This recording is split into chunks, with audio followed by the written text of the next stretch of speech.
What's up, fight fans? Gage here, Global Combat News. I'm here to give you a full main card breakdown on tomorrow's UFC pay-per-view, UFC 316. I'm just going to give you a full breakdown of how I think the main card goes down, so stay tuned for that. The first fight on the main card tomorrow, the UFC 316 pay-per-view, goes down in the welterweight division between Vicente Luque and Kevin Holland. Right now, Holland is closing as a sizable favorite, something like minus 275 odds. I think the line could be a little closer. I do think Holland gets it done. If I were to guess, it would be by late stoppage or decision. At 170, I think Holland is a lot more fit for the weight class than he is at 185. Up at middleweight, he seems to get overwhelmed by bigger, stronger guys that usually just out-grapple him. Vicente is going to give him more of the type of fight he's going to want and the fight he could win. Luque is always a threat in fights. He's the type of dude who could pull a finish out at any point from any position, but prevailing wisdom says down at 170, Kevin Holland gets that done as the favorite. If I were to guess, it'd be by late stoppage or a decision. So first pick of the main card will be Kevin Holland over Vicente Luque. UFC pay-per-view is going down in the men's 135-pound division between top 15 staple Mario Batista and former Bellator 135 champion Patchy Mix. Batista is coming off about a year-and-a-half layoff after a not-so-impressive win over Jose Aldo. A lot of people thought he lost that fight. He did a lot of stalling against the cage, did a lot of holding, and a lot of people feel like the ref didn't do enough to break that up. And even with the control time he had, a lot of people thought Aldo did enough to get that win, but it didn't happen. Batista is on a very long winning streak inside the UFC, ranked inside the top 10, and he is a legit threat for newcomer Patchy Mix. For those of you that don't know, Mix was a Bellator 135 champion. He's 20-1 as a pro, and he's a very legit threat for the top 15 inside the UFC 135-pound division. On his best day, I feel like Mix is a top 5 guy in the weight class in the world. Will his performance show that Saturday? It's remained to be seen. But if I were to guess, Batista tries to control Mix against the cage, tries to use that heavy wrestling pressure that he used against Aldo. But Mix is better in every single way, jiu-jitsu-wise, in the transitions, on the ground, off his back, if he gets on top.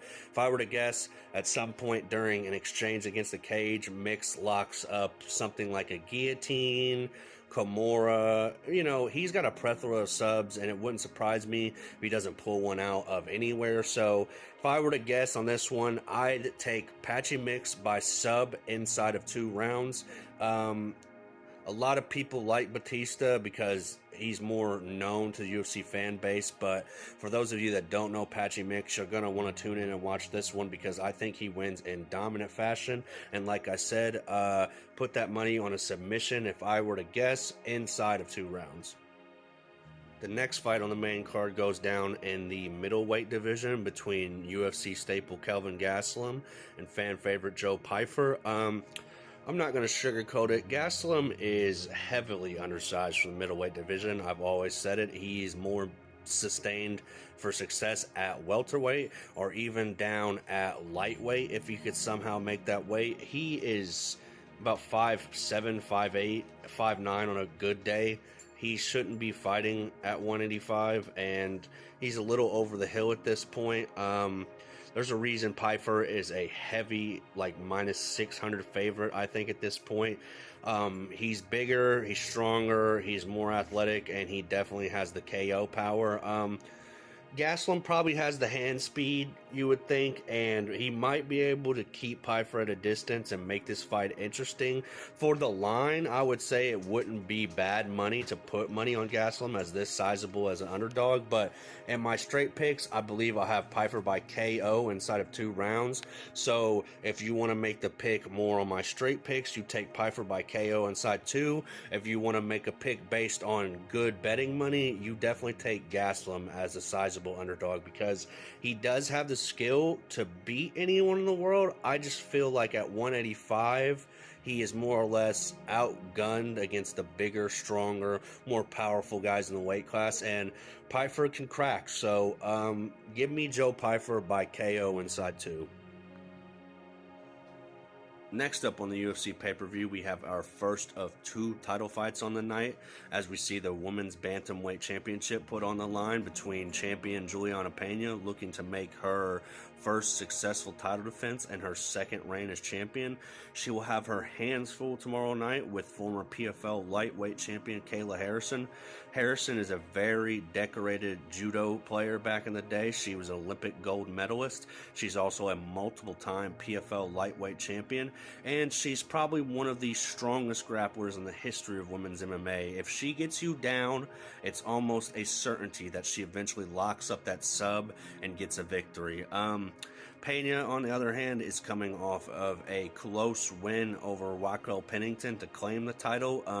Since then, she's been on a smear campaign against Harrison, claiming everything from her being a weight bully to her being on steroids. So there's a lot of bad blood going into this one. I think stylistically that Harrison is the better fighter. She is the better grappler. She's bigger, she's stronger.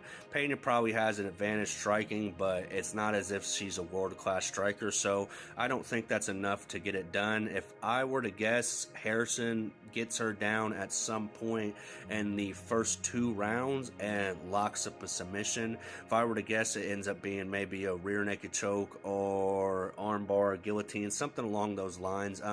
I think that there's just going to be too many opportunities in this fight for Kayla Harrison to not lock up a submission, and I just feel like she's better on the mat to Pena, where I feel like this fight will ultimately go. So around the line you're going to get for Kayla Harrison as a huge favorite, it might not be that good of a bet, so maybe smarter money would lie on Pena as a champion underdog, but if I were to guess, Kayla Harrison finds that.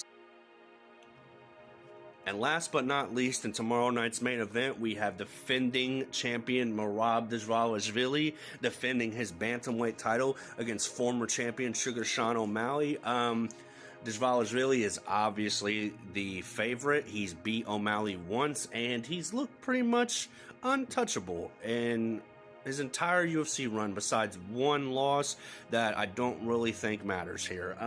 He's coming off a very, very impressive performance over Umar Nurmagomedov, where he snatched his O, and prevailing wisdom says Merab gets this one done. If I were to guess, probably another decision win, but there's something in the back of my mind, a thought creeping up that makes me think that this might be revenge time for the Sugar Show. Seems very locked in, very focused. I believe he is no longer smoking, seems to be taking his training a little bit more seriously. He has not fought since the Merab loss, so that is a negative if you're looking for a O'Malley win. But with the line that it's at, plus 240, I don't think there's any reason not to put money on the Sugar Show.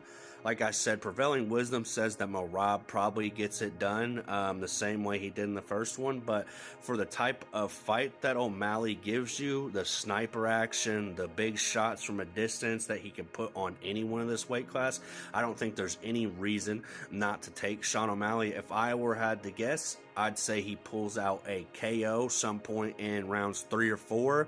If you're looking to make a prop bet or some type of underdog parlay, definitely looking to making that pick. Sugar Sean O'Malley by KO sometime inside the 3rd or 4th round. 3, 2, 1, fight!